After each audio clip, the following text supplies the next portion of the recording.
Hello everyone, welcome to my YouTube channel. So काफ़ी time बाद मैं वीडियो पोस्ट कर रहा हूँ बिकॉज काफ़ी ज़्यादा अपने पर्सनल एंड अदर साउंड में बिजी था उसमें ट्रैकिंग्स में। सो आज का जो वीडियो है वो है हमारा regarding this work profile of stenographer in department of controller general of defence accounts, that is CGDA, जिसमें मैं अभी पोस्टेड हूँ। अराउंड मुझे काम करते हुए 5 मंथ्स हो गया, 5 मंथ्स प्लस हो गया है। दिसंबर में मैंने ज्वाइनिंग ले ली थी। सो अब बात करते हैं इस डिपार्टमेंट के बारे में।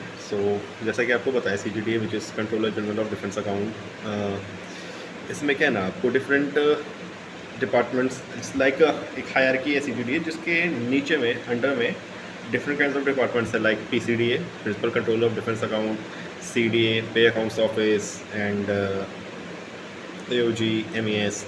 सो ये डिफरेंट टाइप्स डिपार्टमेंट्स है जिसमें आपकी पोस्टिंग होती है। It is a pan India job, all over India posting होती है।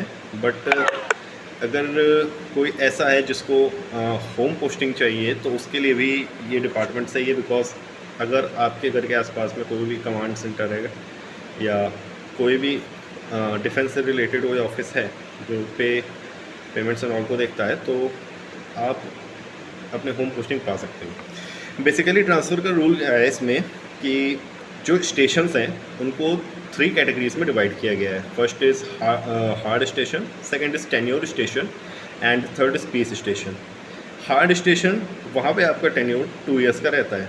लाइक अगर आप इसी CGDA में BRO से आपको लगाया जाता है। BRO में it's not like BRO border road organisation, जो आप SSC में अलग एक कैटेगरी से निकालते हो ना, BRO स्टेनो, वो अलग है, ठीक है। यहाँ पे BRO के पेमेंट्स देखते हैं, ठीक है ना।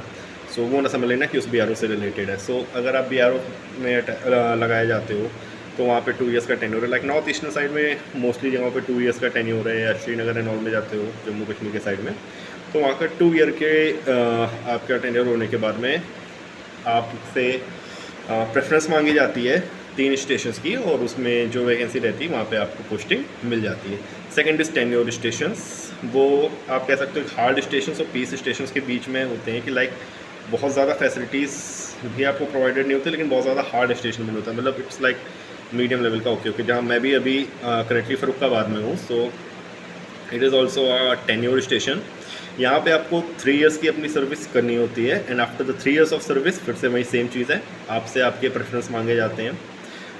आपके 3 प्रेफरेंस लिए जाते हैं स्टेशन के, एंड जिसमें वैकेंसी रहती है उसमें आपको पोस्टिंग दे दी जाती है, आपका वहाँ पे ट्रांसफ़र हो जाता है। And third is peace station. Peace station में आप 5 से 7 साल निकाल सकते हो, उसके बाद में फिर से same thing goes on. Then peace station to ward station. And so मान के चलो कि आप मान लो जैसे मैं लखनऊ का हूँ, तो मैं लखनऊ में, जैसे यहाँ पे मेरा फरुखाबाद है, 3 साल हो गया, ठीक है। इवन फरुखाबाद भी लखनऊ से ज़्यादा दूर नहीं है। अब मान के चलो 3 घंटे की दूरी है बाय रोड। फरुखाबाद में रहा मैं 3 साल, आफ्टर दैट मैं लखनऊ गया, ठीक है। तो मान के चलो मैक्सिमम मैंने 7 साल खींच लिए, तो 10 साल लगभग आप देख लो मैं लखनऊ कमांड सेंटर में हूँ। आफ्टर डैट आप मान लो 2 साल के लिए मैं बाहर जाता हूँ किसी भी हार्ड स्टेशन में, अगेन मैं 10 साल के लिए वापस अपने लखनऊ या फिर से ये चीज़ कि अपना टेन्योर स्टेशन अगल बगल का पकड़ लिया, एंड फिर अगेन लखनऊ में। तो ये चीज़ें हैं जो कि आप डिपार्टमेंट के आने के बाद खुद समझ जाते हो, गाँव पे खुद जान जाते हो कि कैसे क्या कर सकते हो, ताकि आप अपने होम पोस्टिंग बनाए रखो। एंड डिफरेंट चीज़ें और भी होती है जो करके आपका मतलब, अगर आपको होम पोस्टिंग में इंटरेस्ट है तो आप वो ले सकते हो। नाउ द थिंग इज़ कि आपकी इसमें एंट्री जो होती है स्टेनोग्राफर की, वो होती है as a steno D, that is at pay level 4, which is 2400 grade pay. अगर हम बात करें वर्कलोड की, तो वर्कलोड आप कह सकते हो लो टू मिड, बहुत ज़्यादा वर्कलोड नहीं रहता है, लो टू मिड वर्कलोड रहता है।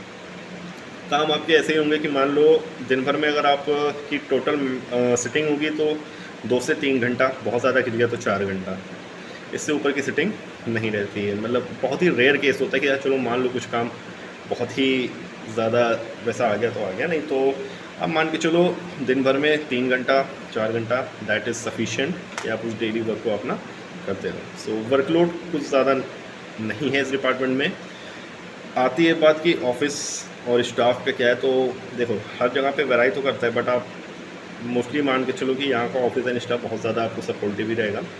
ऑल आर सिविलियंस, ठीक है, सब आपके सिविलियंस ही होंगे जो आपके साथ काम करेंगे। बेसिकली इस डिपार्टमेंट का काम क्या है कि जैसे मैं हूँ अभी, मैं जुड़ा हूँ पे अकाउंट्स ऑफिस राजपूत नगर से, ठीक है।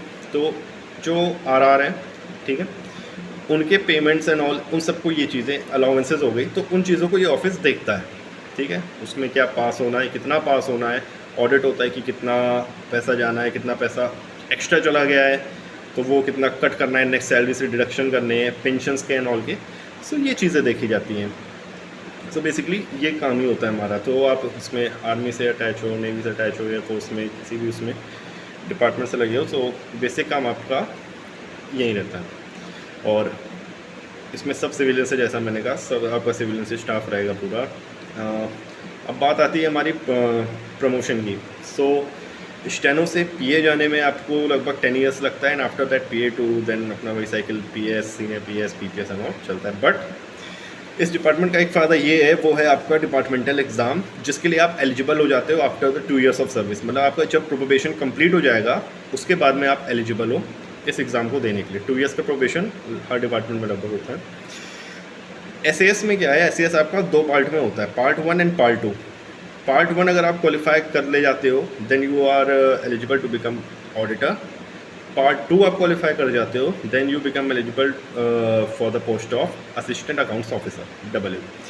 बात करते हैं ऑडिटर की, तो ऑडिटर आपका 2800 ग्रेड पे की जॉब है। वहीं अगर आप AA, अगर आप एसएएस के दोनों पार्ट क्रैक कर लेते हो, डायरेक्ट AA बन जाते हो, दैट इज़ पे लेवल 8, 4800 ग्रेड पे की जॉब है। एंड ऑफिसर कैडर में आ जाते हो आप, ठीक है, गैजेटेड ऑफिसर हो जाते हो। सो एक बहुत ही बड़ा एक प्लस पॉइंट है इस डिपार्टमेंट का, वो यही है जो इन्होंने डिपार्टमेंटल एग्ज़ाम दे रखा है एसएएस का, जिसके थ्रू आप, मतलब देख रहे हो ना, आप पे लेवल 4 पे हो और 2 साल में आप जंप कर जा रहे हो सीधा पे लेवल 8 पे। सो ये इसका बहुत ही बड़ा प्लस पॉइंट है जो कि इसमें देखने को मिलता है। अब रही बात, अगर मैं अपना पर्सनल एक्सपीरियंस बताऊँ इन 5 महीने का कि कैसा रहा, सो इट हैज़ बीन, मतलब अगर मैं अपने प्रीवियस डिपार्टमेंट से कंपेयर भी करूँ तो उससे बहुत बेहतरीन रहा है। बहुत सपोर्टिव स्टाफ रहा है, एंड काम का कोई प्रेशर नहीं रहा है ज़्यादा। घर के भी पास आ गया मैं, एंड मतलब ओवरऑल आप कह सकते हो कि इस डिपार्टमेंट का ओवरऑल एक्सपीरियंस मेरा प्लस में ही रहा है। कोई भी एज सच नेगेटिव कोई ऐसा साइड नहीं देखने को मिला मेरे को इस डिपार्टमेंट में जिसको लेकर के कहा जाए। हाँ, कुछ स्टेशन हैं जो मतलब हार्ड स्टेशन है ना, वहाँ पे जाहिर सी बात है, जब उसका नाम ही हार्ड स्टेशन रखा है तो वहाँ पे थोड़ा फैसिलिटीज़ को लेकर के, एंड टेनो स्टेशन में भी कुछ में थोड़ा फैसिलिटीज़ एंड ऑल लेकर के थोड़ी दिक्कतें आएंगी। बट ये मान के चलो कि आपका ठीक है 2-3 साल की बात है, उसके बाद आप अपने घर जा सकते हो 7 साल के लिए, झेल लेंगे इस हिसाब से। बट द थिंग इज़, ये चीज़ सिर्फ ऑडिटर, सीनियर ऑडिटर और अपने कैडर के लिए है, ठीक है। वहीं अगर आप जब AA बन जाते हो ना, तो आपका अराउंड 2 to 3 ईयर्स में आपका ट्रांसफ़र होता रहेगा। उसमें ये लेवरेज आपको नहीं है, उसमें 2 से 3 साल में आपको ट्रांसफ़र करते रहेंगे। बट इस कैडर में आने के बाद में आपके प्रमोशंस एंड ऑल काफ़ी अच्छे हो जाते हैं। आप AA हो, उसके बाद आप में सीनियर अकाउंट्स ऑफिसर हो जाते हो। सीनियर अकाउंट्स ऑफिसर एक तरह से समझ लो कि एलिजिबल होता है। अगर उस ऑफिस में IDS नहीं है तो सीनियर अकाउंट्स ऑफिसर ही उस ऑफिस का इंचार्ज होता है। सो ऐसे पॉजिटिव पॉइंट्स इस डिपार्टमेंट के। बाकी ओवरऑल इस वीडियो को ख़त्म करते हैं। आई थिंक सो कि वीडियो हेल्पफुल होगी आपके लिए इस डिपार्टमेंट के रिगार्डिंग में इंफॉर्मेशन क्लियर करने को।